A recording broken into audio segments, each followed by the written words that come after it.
Olá, esse é o Poder Entrevista e eu sou o Guilherme Waltenberg. Hoje recebemos por videoconferência o ex-secretário nacional de Justiça no governo Lula e atual diretor para a América Latina e Caribe da Open Society Foundation, Pedro Abramovay. Seu trabalho é coordenar a fundação, que tem como objetivo apoiar e financiar iniciativas da sociedade civil para reforçar a defesa de minorias, defender a democracia e pregar a transparência. Seja bem-vindo, Pedro.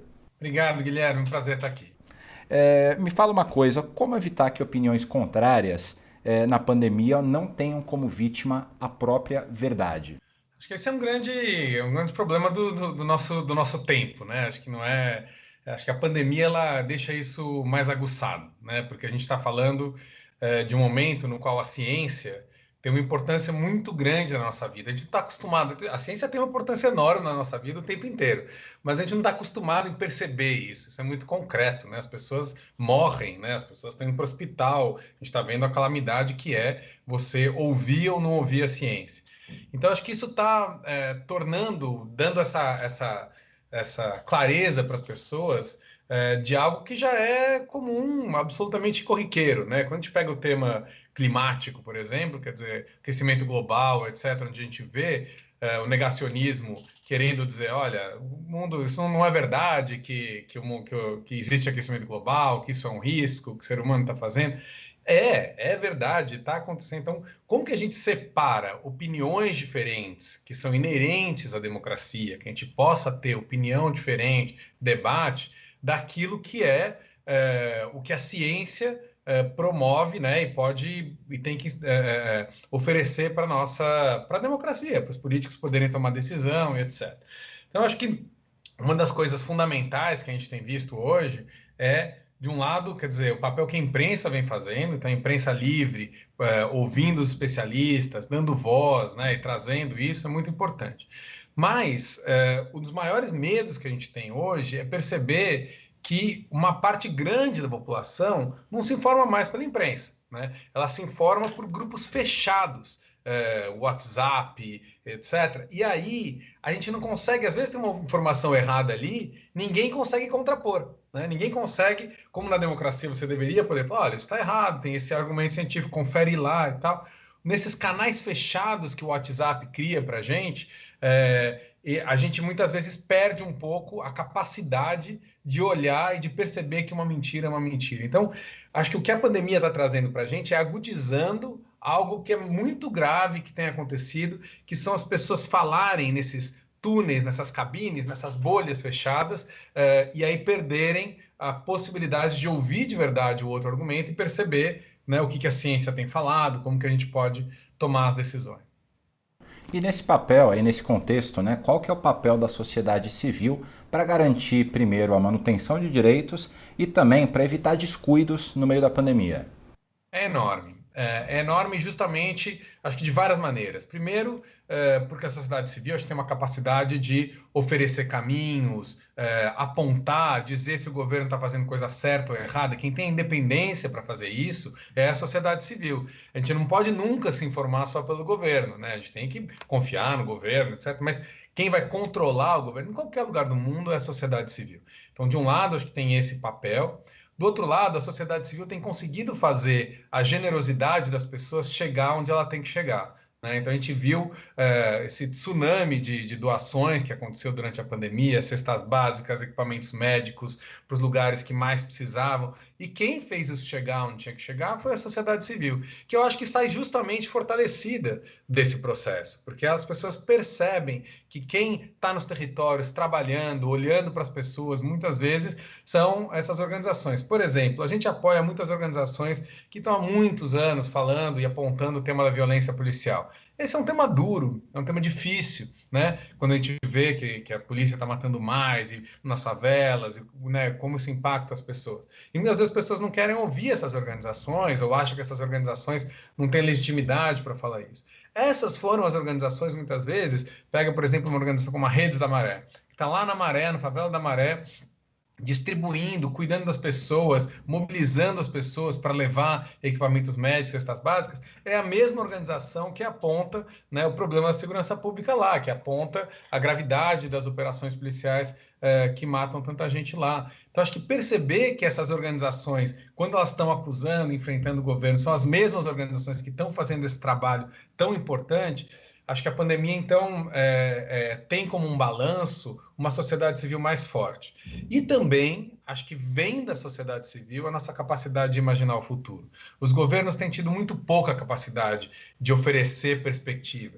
Então, quem tem colocado o debate sobre a possibilidade de uma renda básica, quem tem colocado o debate sobre a questão climática, como é que a gente vai organizar a economia de uma economia verde, a questão de gênero, qual o papel das mulheres, na questão de raça, como é que a gente vai repensar o nosso país a partir né, de tratar o tema do racismo como ele deve ser tratado, e aí construir um futuro a partir disso, são as diversas organizações da sociedade civil que têm trabalhado muito durante essa pandemia, durante essa crise, para apontar as possibilidades da gente sair disso de verdade, não só pensar, né, no imediatismo da tragédia que a gente vive hoje. Mas uma coisa curiosa, no passado, quando a gente falava de sociedade civil, havia o termo sociedade civil organizada, que se referia ali às grandes organizações, associações, OAB, ABI, os sindicatos, as uniões dos estudantes, enfim, uma série de representantes que hoje, aparentemente, elas não estão mais no comando da pauta. A pauta ela tem uma certa espontaneidade, nem sei se esse é o melhor termo.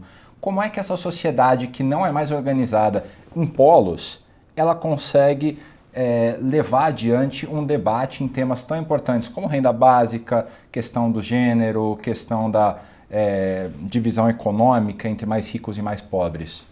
Essa é uma excelente pergunta. Eu acho que no começo da década, né, 2010 a 2020, teve-se uma ilusão de que as grandes organizações da sociedade civil iam ser substituídas por indivíduos conectados em rede, né, que isso ia conseguir. E a gente viu, desde junho de 2013, é o que até aconteceu no Oriente Médio, né, Occupy Wall Street. E o que a gente percebeu é que, na verdade, se essas mobilizações, elas de fato têm um poder de construção de agenda muito grande, né, de mudar a agenda, colocar as coisas em pauta, e de colocar coisas abaixo, colocar velhas estruturas abaixo, e isso é importante muitas vezes, esse tipo de conexão não tem a capacidade de fato, construir algo novo, de imaginar um futuro realmente, né, de algo construtivo, que possa ajudar a gente a pensar para onde ir. Isso acontece quando a gente tem organizações estabelecidas que estão pensando justamente com a ajuda da ciência, ouvindo, né, movimentos sociais que já existem faz tempo e construindo aí uma agenda positiva. Então, acho que tem um cruzamento aí. Então, pega o caso da questão racial.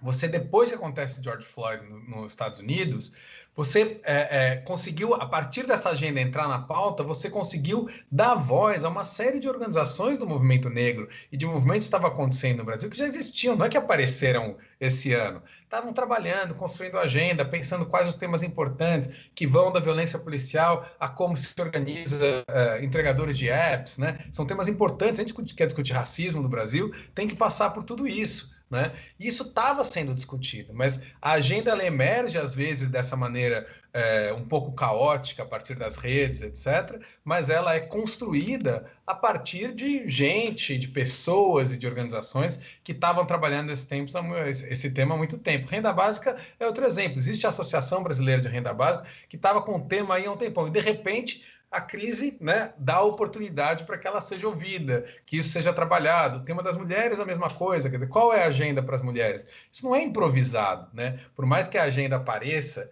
a partir de circunstâncias políticas, você tem várias organizações, você tem um movimento feminista trabalhando isso já há muito tempo.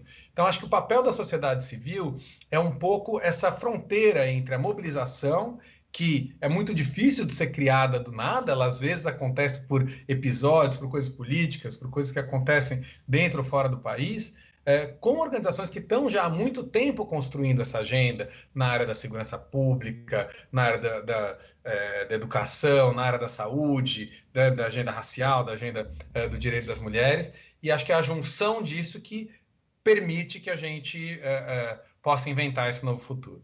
Voltando para a pandemia do coronavírus, a vacina deve ou não ser obrigatória? Olha, eu acho essa uma falsa discussão, entendeu? Eu não acho, quer dizer, o Brasil tem um programa de vacinação feito pelo SUS, né, que é tão antigo, né, e tão bem sucedido, que eu acho que se a gente começar a discutir sobre se deve ou não ser obrigatório, é uma discussão que remete a gente para a época da revolta da vacina. Acho que esse não é o tema. Acho que as pessoas têm que estar absolutamente informadas, acho que, quer dizer, os pais têm obrigações com os filhos, né? E as pessoas têm que ter a responsabilidade de saber que várias das doenças que hoje foram erradicadas no mundo foram pela questão da vacina. Mas eu acho isso a gente nunca discutiu as vacinas recentes, pólio, todas as vacinas de doença que a gente conseguiu tão exitosamente praticamente erradicar no Brasil. Essa não é uma discussão que fez parte de se era ou não obrigatório. A gente tem que discutir o SUS ser universal, a gente tem que conseguir o acesso dessa vacina para todo mundo. E um pouco, acho que não cair nessa armadilha, porque essa armadilha tende a fazer as pessoas aí não quererem se vacinar por uma questão de princípio, A questão não é isso que a gente está discutindo hoje no Brasil. A gente está no meio de uma pandemia, algo que está afetando brutalmente, sobretudo os mais pobres. E se a gente parar para discutir isso agora, acho que desfoca a gente da discussão. Tem um debate entre o João Dória, o governador de São Paulo, e o presidente Jair Bolsonaro. No fim de semana, o Dória defendeu que em São Paulo a vacina seria obrigatória e hoje o presidente Jair Bolsonaro, falando com apoiadores, falou que a vacina não seria obrigatória e fez alguma ironia, né, com o governador. Eu acho que isso daí chegou nessa esfera já. Eu fico com saudade da época que a gente tinha o presidente, aquela foto do governador dando vacina no presidente, sabe? Porque eu acho que a gente tinha que ter presidente e governador ouvindo a ciência, ouvindo a sociedade civil e pensando coletivamente como é que vai se enfrentar essa pandemia. Quer dizer, essa politização de um tema como vacina volta para aquilo que a gente estava falando antes, sabe? Quer dizer, a ciência tem que estar aqui, todo mundo tem que pensar em como que a gente vai vacinar o maior número de pessoas e trabalhar junto, o governo federal e o governo estadual. Trazer isso para o debate eleitoral, e eu acho que discutir obrigatoriedade agora é cair nessa armadilha, é um desserviço, eu acho, para a democracia e para a saúde pública. Falando em democracia em meio à pandemia, houve um aumento no volume de regimes antidemocráticos na avaliação de vocês no continente durante a pandemia? Acho que não é necessariamente que houve realmente regimes antidemocráticos, mas sem dúvida a democracia foi uma das vítimas dessa pandemia. Quer dizer, em vários países você houve mais militarização, mais quer dizer, uso de mecanismos de restrições de direitos, etc. Pessoas que às vezes se aproveitaram, inclusive, da pandemia para fazer isso. Quer dizer, um uso exacerbado, né, do populismo, de tentar usar a política em vez de colaborar e pensar como solucionar, ficar acusando o prefeito. Isso eu estou falando, pode olhar a relação da prefeita de Bogotá com o presidente, quer dizer, o prefeito está tomando várias medidas, mas o presidente lá também tentando politizar a questão. Quando a gente pega em El Salvador, um presidente que já teve atentado contra o Congresso, né, de militarizar, tomou várias medidas contra isso. A questão dos imigrantes, né, em vários lugares da nossa região, na América Central, por exemplo, no qual você teve um tratamento diferenciado e foi usado, né, a pandemia foi usada como desculpa para criminalizar ainda mais os imigrantes, para aumentar a xenofobia. Então, essas duas coisas aconteceram ao mesmo tempo. De um lado, você viu mais solidariedade, você viu uma criatividade da sociedade civil em pensar como que a gente vai superar isso, que tipo de medidas econômicas, que tipo de democracia que tem que surgir no pós-pandemia. Você teve, por parte de muitos governos, um uso eleitoral e político e de ainda mais criminalização dos mais vulneráveis durante esse período. E esses mais vulneráveis, esses grupos mais vulneráveis, qual foi o grande impacto da pandemia para eles, pensando no ambiente da América Latina? Gigantesco, né? O impacto, tanto do ponto de vista racial, quanto do ponto de vista dos mais pobres, né? Que não tiveram acesso à saúde pública em muitos lugares, né? A gente tem o SUS que está mal financiado, mas que minimamente segura as pontas numa pandemia como essa no Brasil. No resto da região, na maioria dos países, você não tem um sistema universal, né? Então, o efeito sobre os mais pobres da pandemia é enorme. e também aqueles mais vulneráveis à desinformação, né? Quando você tem essa pandemia também de desinformação que aconteceu nesse período, são aqueles que têm menos acesso à informação de qualidade e tal, que também têm sido levados a não acreditar, que existem remédios milagrosos para tratar o coronavírus, etc. Isso aconteceu em toda a região. Então, essa é uma pandemia que, num continente tão desigual quanto a América Latina, reforçou ainda mais os efeitos dessa desigualdade.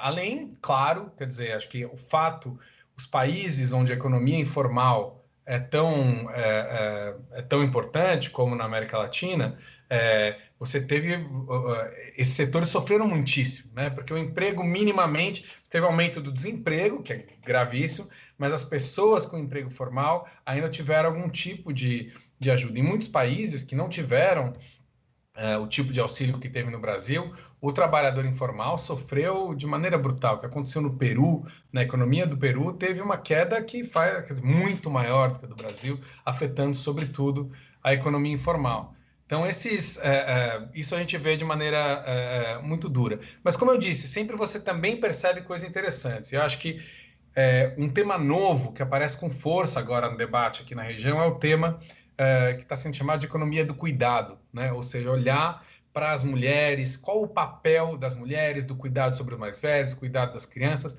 como que isso entra no PIB? Isso que é um trabalho que existe na sociedade e quase não é remunerado muitas vezes, como que isso entra no PIB? Então a gente vê governos como o da Argentina, como o da Colômbia, a Prefeitura de Bogotá agora fazendo um programa específico, inclusive que conta com o nosso apoio, para entender e apoiar essa economia do cuidado. Acho que as pessoas, quando voltam para casa, entendem que essa é uma economia que existe, que às vezes não recebe o preço que deveria, mas que ela existe. Então a gente percebe o tema, por exemplo, de gênero, do papel da mulher na economia, da economia do cuidado, emergindo com muita força no debate público aqui na América Latina, que eu espero que seja algo que possa continuar, porque não é um tema da pandemia, é um tema que a pandemia só colocou uma luz sobre ele, né? Mas é um tema que, quem sabe, vai fazer a gente sair dessa pandemia prestando mais atenção nisso. E por que uma boa parte das vacinas que hoje a gente está discutindo e está tratando aí como possibilidades do futuro próximo surgiram em países antidemocráticos, como a vacina chinesa e agora as duas vacinas russas? Não, acho que as vacinas são várias, né? Você tem a de Oxford, por exemplo, mas você tem vacinas surgindo em países no qual o Estado investe muito em pesquisa, né? Acho que essa é a grande. O próprio Estados Unidos tem desenvolvido alguma coisa. Você tem a capacidade que o setor privado tem sozinho, né, de desenvolver pesquisa, nos compara com a capacidade que o Estado tem. Acho que a gente tem recomendo muito uma economista que tem sido muito debatida atualmente, a Mariana Mazzucato, que justamente mostra isso. Quer dizer, alguns temas existem, né? O livro dela tem o Estado Empreendedor, mas tem o Valor de Tudo. Alguns temas eles precisam de financiamento público e a sociedade só avançou porque existia financiamento de pesquisa que era feito pelo Estado e que depois o privado se apropriar. Então, eu acho, e acho que pode se apropriar, faz parte, a economia, né, é uma economia de mercado, mas entender o valor da pesquisa, não é à toa que no Brasil, quer dizer, o papel que o Instituto Butantan está tendo, são os órgãos de excelência. A nossa pesquisa, as contribuições que o Brasil deu para a pandemia do ponto de vista científico, vieram do que ainda restava de investimento científico aqui. Mas países como a China, né, que tem um investimento estatal tão grande na área de pesquisa, e mesmo, enfim, na Europa, etc., também tem conseguido fazer essa contribuição. Falando na Europa, quem é o culpado pelo aumento de casos de coronavírus que o continente está passando? A sociedade civil ou os governos? Acho que a gente ainda precisa, de novo, nessas horas tem que ouvir a ciência, né? E acho que a ciência ainda não sabe direito, né, quais são os motivos dessa segunda onda que está acontecendo lá, se é algo que com certeza ia acontecer, que no fundo o continente conseguiu conter isso por algum tempo, abre, volta e depois volta a se fechar, e esse é um movimento natural para se ter durante a pandemia, talvez melhor do que o nosso caso, no qual a gente, né, teve uma onda alta estável, a gente não chegou a baixar, ficou por tanto tempo. A gente está aprendendo, né? Eu acho que, de novo, via ciência, ter governos responsáveis e governos abertos para aprender, porque acho que o maior erro que se pode ter em momento onde você quer ouvir a ciência é ficar fechado em posições dogmáticas. A ciência também está aprendendo. Então, a gente está aberto para isso, ouvir. Quando começou a pandemia, tinha gente que dizia que não era para usar máscara, porque rapidamente ficou claro que a máscara diminui. Bom, quando a ciência chega a essa conclusão, aí você tem que ir nessa direção. E eu acho que o mundo todo está aprendendo com isso. E ter a abertura para aprender, sem que isso vá ser usado nas mesquinharias políticas, acho que é o que a gente tem que hoje exigir dos nossos governantes. Uhum.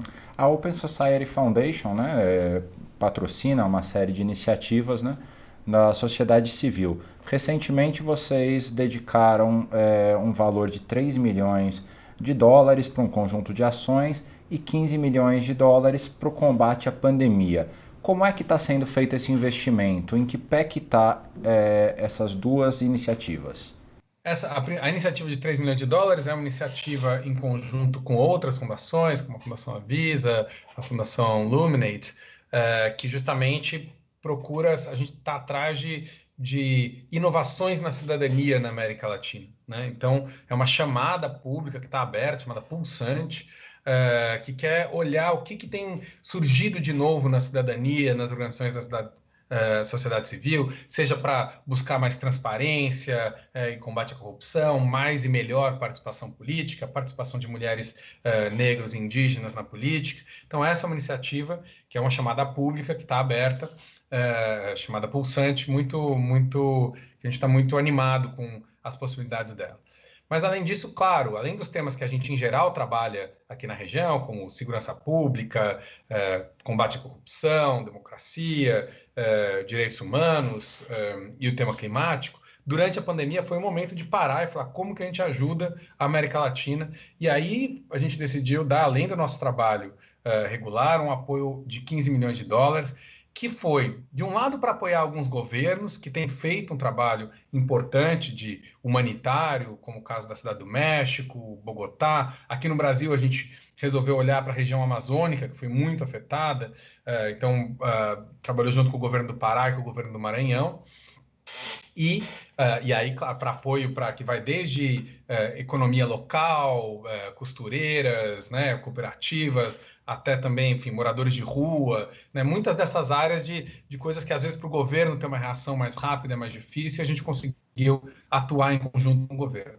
Mas, além disso, a gente está apoiando várias organizações que trabalham com a desinformação, ou seja, contra a desinformação, que têm levado informação de melhor qualidade, organizações que apoiam a democracia e lutam contra a corrupção na região, organizações que estão né, trabalhando e olhando para o tema justamente dessas populações mais vulneráveis, da economia, organização de trabalhadoras domésticas, de trabalhadores informais, como que eles se organizam melhor para lidar, como é que a gente pensa alternativas para esses grupos. Então, tem sido muito interessante durante esse período apoiar esses grupos e perceber que durante a pandemia, um pouco a radicalidade dessa crise, a gravidade da crise, tem gerado soluções muito interessantes, que olham para como que a gente vai olhar para o tema do racismo, para o tema das mulheres, para o tema da recuperação econômica de uma maneira mais justa, para o tema ambiental, climático, depois que passar essa pandemia. E qual que é a sua avaliação das críticas que o Open Society recebe, tanto quanto George Soros, que é quem patrocina majoritariamente o grupo, de alguns personagens, alguns grupos conservadores com relação ao trabalho de vocês? Acho que esse é um fenômeno que acontece em vários lugares do mundo, né? De você ter grupos, vários presidentes autoritários e governos que se incomodam muito com o controle, com a defesa da democracia, né? Com a defesa do direito das mulheres, com a defesa dos direitos dos negros.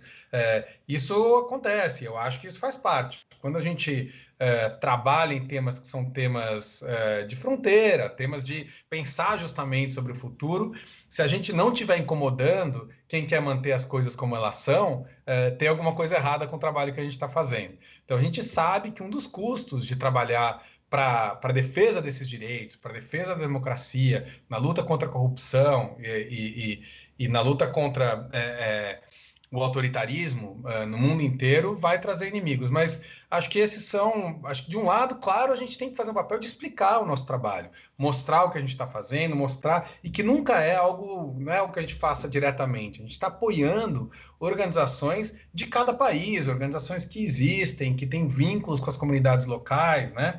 E a gente tem muito orgulho do trabalho que elas fazem, né? E é por esse trabalho, pelo trabalho que essas organizações no interior do México, né, grupos indígenas no interior do México, até o direito das mulheres na Argentina, por exemplo, que a gente apoia aqui na região, é muito bom saber que eles estão contando com um apoio que permite eles sobreviver e criticar de maneira independente, às vezes governos, às vezes grupos econômicos, ou seja, ou quem quiser que esteja contra a democracia e os direitos dos mais vulneráveis. Qual que é a sua avaliação da eleição na Bolívia, que acabou de levar de volta ao poder o MAS, né, que é o partido do Evo Morales? O caso da Bolívia é um caso, acho que mais um caso na nossa região. Primeiro, de um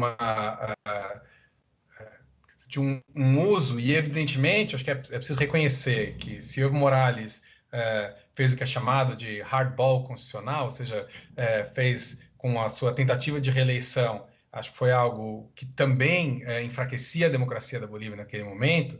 Você tentar ir contra isso por meios não institucionais, como que aconteceu lá, que foi a partir da sublevação de polícias violenta, né, que forçou a renúncia do governo, é algo que deixa muito traumas. O que fez o governo provisório na Bolívia, muito violento durante esse período, também deixou todo mundo muito preocupado. E a grande questão que se tinha era a democracia iam ter novas eleições, né? E acho que teve muita pressão internacional para que tivessem novas eleições. O MAS, que foi o partido que ganhou, ia poder concorrer. Preciso lembrar que muita gente não queria deixar que quem ganhou as eleições pudesse ter concorrido. Então, a pressão das organizações, da sociedade civil, falava, olha, mesmo quem criticava o Evo Morales dizia, é importante que um partido político possa concorrer, se fizeram efetivas, e hoje esse partido volta ao poder com a legitimidade das urnas. Então, acho que é um dia de solidificação da democracia na Bolívia, o fato de você ter eleições livres com um partido que estava querendo ser proibido, né, que queriam proibi-lo de concorrer, ganhando as eleições. Dentro ainda do tema eleições, no mês que vem, no comecinho do mês que vem, tem as eleições norte-americanas. Qual que vai ser o impacto dessas eleições no pós-pandemia na América Latina e no Caribe? Acho que vai ser grande, né? O que o Trump tem feito no mundo inteiro, o tipo de visão de mundo que ele apresenta hoje, com um descaso pela democracia, com descaso com a agenda climática completo, né? É uma tragédia, né? Então, assim, eu não acho que a gente tem que pensar nos Estados Unidos como quem conduz a política na América Latina, mas acho que parar de atrapalhar, como o Trump vem atrapalhando, né, apoiando governos corruptos e como ele faz na América Central, uma política para a Venezuela, por exemplo, que está mais preocupada com a eleição na Flórida do que, de fato, em construir uma solução democrática para a Venezuela, ao mesmo tempo olhando está sendo na Nicarágua. Tem tantos desafios na região que os Estados Unidos poderiam ter um papel positivo de construção e que tem tido no Trump o pior papel possível, né? Acho que tá na mesa na eleição americana se isso vai continuar ou se é possível ter algo diferente. Não quer dizer que eu tenha nenhuma ilusão, quer dizer, não acho que a política externa americana pode salvar a América Latina. A América Latina vai ser salva pelos seus próprios caminhos e com as suas próprias pernas. A única possibilidade da gente enfrentar nossos desafios é pela gente mesmo. Mas que quando tem alguém como o Trump, isso atrapalha demais o desenvolvimento da região, né, uma política ambiental mais sólida, a democracia, temas como enfrentamento à corrupção, tudo isso são temas que ganham muito se o Trump for derrotado. Uhum. E no Brasil a gente tem as eleições agora daqui a aproximadamente um mês, não é? E há o risco de fake news e disparos em massa influenciarem as eleições desse ano? Esse risco é enorme. E aí acho que é importante também olhar direito para o que isso significa, né? Porque às vezes as pessoas igualam essa ideia de fake news e desinformação em massa de mentira. A mentira ela é muito ruim, mas ela sempre existiu na política, né? Não é uma invenção da internet, né? Ela tem que ser combatida, mas a diferença é que antes a mentira ela era colocada numa arena pública e você tinha a possibilidade de rebater a mentira. Você tinha a possibilidade de mostrar que aquilo não era verdade, de colocar outra versão, de fazer um debate público de ideia. O grande problema que a gente vive hoje, particularmente no Brasil, em alguns países da América Latina, mesmo na Índia, é algo que não é só a internet, que é mais complicado do que o tipo de desinformação que os Estados Unidos ou a Inglaterra viveram no Facebook, na eleição do Trump ou do Brexit. Porque é a questão do WhatsApp, né? O WhatsApp, se alguém fosse criar uma rede para espalhar mentiras, não sei se conseguiria fazer melhor do que o WhatsApp, né? O WhatsApp ele é gratuito para muitas pessoas, né? Porque ele está incluído já, não conta dados, né? Você não gasta dados quando você usa o WhatsApp. Mas se você clica no link, então se você recebe uma manchete e você clica no link do que está escrito ali, você paga dados. Então ele é todo estimulado para que você não se aprofunde nos temas e só leia a manchete. Além disso, você não consegue ver o que as outras pessoas estão conversando, como em arenas públicas. Mesmo no Facebook ou outros lugares, o debate é mais público. No Twitter, né, o debate é mais público. No WhatsApp, são grupos fechados, né, onde se alguém fala uma mentira que ninguém contesta, e grupos de pessoas que pensam parecido, então tende-se a não contestar, e aquela mentira e as coisas mais absurdas do ponto de vista de desinformação circulam sem que ninguém possa contestar aquilo. E vem também de redes de muita confiança, é a família, né, é muito próximo. Então, aquilo vai crescendo de uma maneira... Então, as pessoas confiam muito no que recebem no WhatsApp, né? Então, minha maior questão com a eleição é que a gente sabe o que aconteceu em 2018, né? Inclusive, recomendo muito o livro da Patrícia Campos Mello, estou até com o livro aqui, A Máquina do Ódio. É um livro excelente para quem acho que está interessado nesse tema, porque ele mostra o que aconteceu na eleição de 18 com dinheiro ilegal para turbinar a desinformação por meio de grupos de WhatsApp.